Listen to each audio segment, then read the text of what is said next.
जय श्री कृष्ण। धनु राशि और धनु लग्न एक्सेलेंट पीरियड।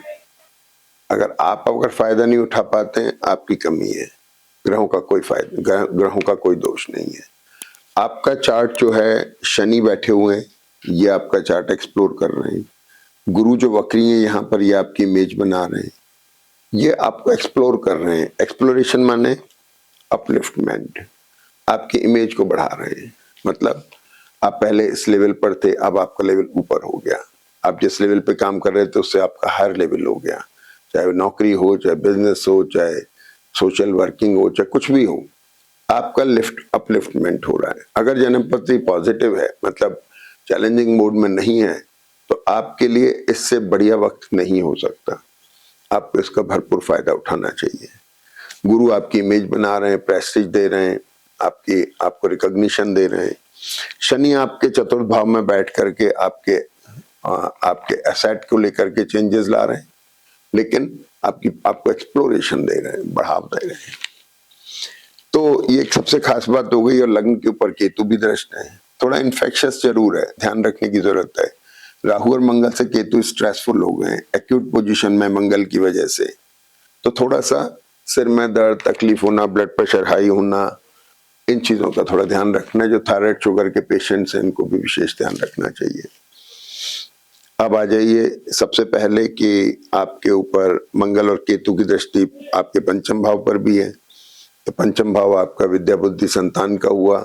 मेंटली बैलेंस रहना है, स्ट्रेस में नहीं आना है। भाग्य के केतु देख रहे हैं, लेकिन फिर भी ग्रहों के असर आते हैं, स्ट्रेस में आप आ सकते हैं। स्ट्रेसफुल मतलब एक दो दिन नहीं, ये एक जनरल एक कैरेक्टर बनता है। जब तक ये दृष्टि है ग्रहों की, तब तक पता लगा थोड़ा हल्का सा मेंटल स्ट्रेस बना हुआ है, चाहे तो ज्यादा वर्क होने का, चाहे वर्क ना होने का, दोनों बातें हैं। ये आपकी जन्मपत्री पर निर्भर करेगा। वृषभ राशि पर शनि की दृष्टि है, ये अच्छा साइन है। मिथुन राशि जो है, वहां गुरु बैठे हुए हैं, जो चेंजेस ला रहे हैं, वक्री हैं। मैरिटल और बिजनेस रिलेशनशिप में चेंजेस आ रहे हैं, नए एसोसिएशन डेवलप हो रहे हैं, नए लोग आपके संपर्क में आ रहे हैं, क्योंकि बुध जो है शुक्र मंगल के साथ में है। स्पाउस के साथ में मैरिटल और बिजनेस रिलेशनशिप को लेकर के थोड़ा ध्यान रखना है।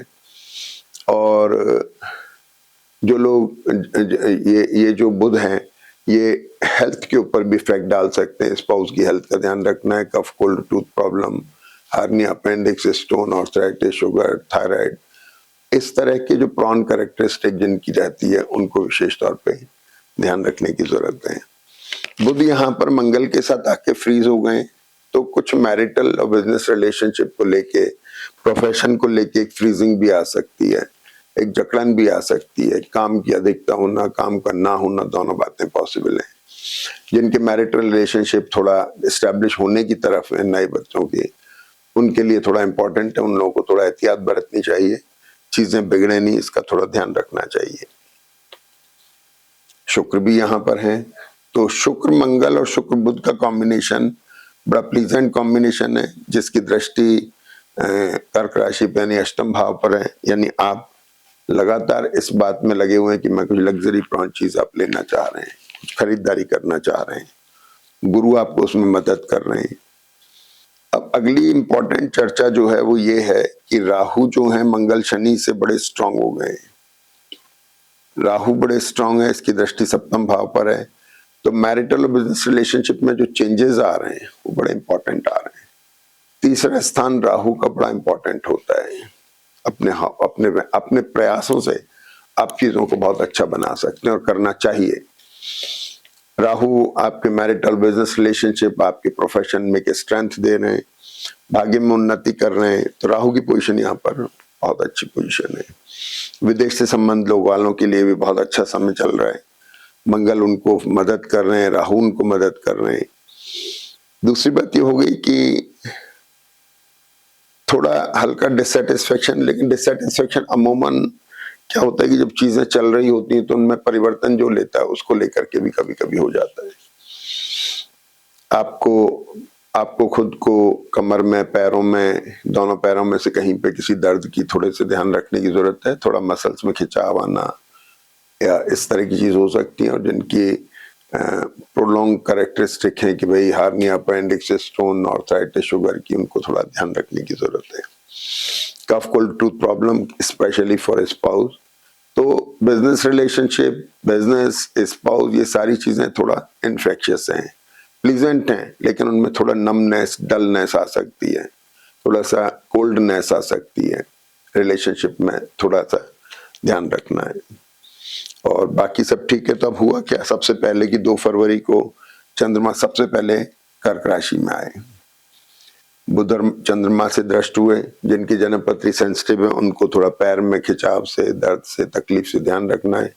किसी प्रकार की इंजरी का ध्यान रखना है। मसल्स में खिंचाव आ सकता है, मोच ये सब। बाकी ट्रैवल भी हो सकती है। एसेट को लेकर के थोड़ा चेंजेस आ सकते हैं, प्रोफेशनल चेंज आ सकते हैं। मैरिटल और बिजनेस रिलेशनशिप में थोड़े से चेंजेस ये चंद्रमा जो पिछले 1-2 दिन से रहा और अब इस वीक के अंदर 2 तारीख को है। और एक्यूट एसिडिटी का थोड़ा ध्यान रखना है। रिलेशनशिप में थोड़ा सा मन में एक शंका शुबा होना या डिसएग्रीमेंट्स होना, ये भी पॉसिबल है, जिनका ध्यान रखना है। प्रोफेशन को लेके खास तौर पे ध्यान रखना है, उसमें कुछ उतार चढ़ाव, चेंज हो सकता है। स्टेबल मोड के चार्ट हैं, उनकी प्रोफाइल में चेंज आ सकता है। जिनका स्टेबल मोड में चार्ट नहीं है, चैलेंजिंग मोड में, नौकरी में बदलाव आ सकता है, कामकाज में परिवर्तन आ सकता है। और चंद्रमा बुध बड़ा ऑल ऑफ सडन कॉम्बिनेशन देता है, तो इसका विशेष ध्यान रखना है कि आपकी जन्मपत्री कैसी आपको नहीं मालूम, ये तो एक एस्ट्रोलॉजर ही बता सकते हैं। मोटे तौर पे सभी को इस बात का ध्यान रखना है। एकदम से सडन गेन और सडन लॉस दोनों हो सकते हैं। शेयर मार्केट में जो काम करते हैं, सीडेक्स का काम करते हैं, उतार चढ़ाव का काम करते हैं, इनको विशेष ध्यान रखना है। चंद्रमा अब आ जाते हैं सिंह राशि में। चंद्रमा आ गए 3 तारीख को सिंह राशि में। मंगल और राहु की दृष्टि से स्ट्रेस मिला रही है। यहां पर भी आपकी ट्रैवल हो सकती है, चांसेस हैं ट्रैवलिंग के। और राहु से दृष्टि है, राहु लेकिन ये बड़े स्ट्रांग है। स्ट्रांग राहु की दृष्टि इसके ऊपर है, तो जो विदेश में बैठे लोग हैं उनकी यात्राएं हो सकती हैं, लोकल भी हो सकती हैं, ओवरसीज भी हो सकती हैं, दोनों ही चीजें हैं।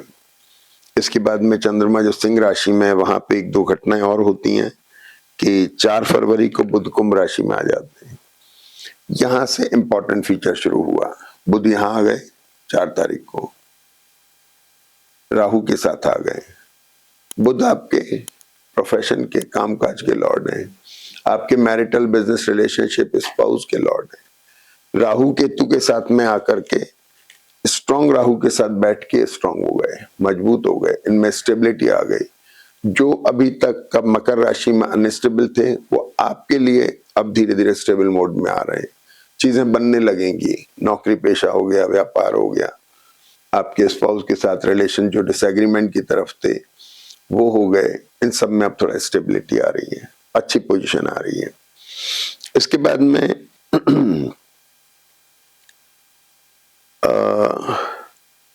चंद्रमा 5 तारीख को कन्या राशि में आ जाते हैं। ये बड़ा इंपॉर्टेंट टाइम हुआ।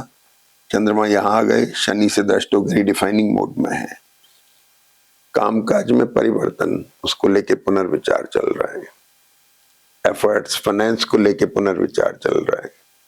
एसेट को लेके पुनर्विचार चल रहा है। और कामकाज में तो है ही है, चाहे बिजनेस हो चाहे नौकरी हो, इस तरह की चीजें यहां पर शुरू हुई।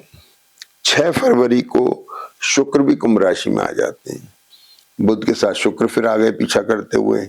तो जो बुध शुक्र का कॉम्बिनेशन कफ कोल्ड का कारक था, तो पिछले काफी समय से चल रहा था, वो अब राहु के साथ आ गया। अब राहु यहाँ पे प्लीजेंट हो गए। राहु यहाँ पे स्ट्रांग और प्लीजेंट दोनों हो गए। यहां देखेंगे तो बुध आपका दशमेश है, प्रोफेशन का लॉर्ड, मतलब प्लीजेंट वे में अब ये कॉम्बिनेशन बन गया। मैरिटल और बिजनेस रिलेशनशिप जो आपकी फ्रीजिंग थी, अब वो एक्विटेंस में बदल गई है। थोड़ा सा चेंज हो गया एटीट्यूड, चीजें बदल रही हैं आपके परस्पर, आपके विचारधारा में चेंज आके थोड़ा फ्रेंडली कैरेक्टर डेवलप हो रहा है। तो बुध भी यहाँ पर स्ट्रांग है, शुक्र भी हैं, लाइबिलिटीज क्रिएट कर सकते हैं। आपके एसेट को लेकर के मैं कंसर्न दिखा रहा है, गुरु की दृष्टि इस पर थोड़ा डिससेटिस्फेक्शन भी दे सकता है, तो थोड़ा ध्यान रखने की बात है। लेकिन ऐसी कोई बात नहीं है इस चीज का। लेकिन बुध शुक्र यहाँ पे स्ट्रांग है, राहु के साथ में पोटेंशियल बढ़ गया है थोड़ा सा। और specially profession, marital business relationship, spouse, इनको थोड़ा बैलेंस किया हुआ है। शादी के पास जो बच्चे उनके लिए बेटर है। जिन लोगों की मैरिटल डिस्टर्बेंसेस हैं उनके लिए बेटर है, प्रोफेशन में चेंजेस आने वालों के लिए बेटर है। ये पोजीशन अच्छी बन गई। इसके बाद में चंद्रमा 7 तारीख को कन्या राशि में, 7 तारीख को कन्या राशि में चंद्रमा वर्गोत्तम में आ गए 6:52 से 13:20 में, और 7 को ही चंद्रमा 13:20 के बाद में तुला राशि में आ गए, तो 19:50 तक तो ये वर्गोत्तम में है, फिर तुला में टिकेंगे। तो ये 7 तारीख को आप अच्छा इस्तेमाल कर सकते हैं किसी नए टाई अप्स में, नए बिजनेस में, नई मुहूर्त हो गया, शुरुआत करनी हो गई, या कोई इंपॉर्टेंट मीटिंग आपको करनी हो, उसके लिए बहुत अच्छा वक्त है। और दिन में 1:30 बजे के बाद चंद्रमा आ गए तुला राशि में। यहाँ देखेंगे तो इस तुला राशि पर राहु और गुरु दोनों दृष्ट हैं, थोड़ा डिससेटिस्फैक्शन है लेकिन बेटर है। अष्टमी श्लाविस्थान में चला गया, एसेट को लेके कंसर्न दिखाई दे रहा है। कुल मिलाकर के जन्म पत्री बहुत स्ट्रांग मोड में है। धनु राशि वालों को बिल्कुल नहीं छूटना चाहिए, हमारा चैनल सब्सक्राइब करना चाहिए और आगे वीडियो आप देखते जाएं। आपके लिए कैसा वक्त आ रहा है। जय श्री कृष्ण।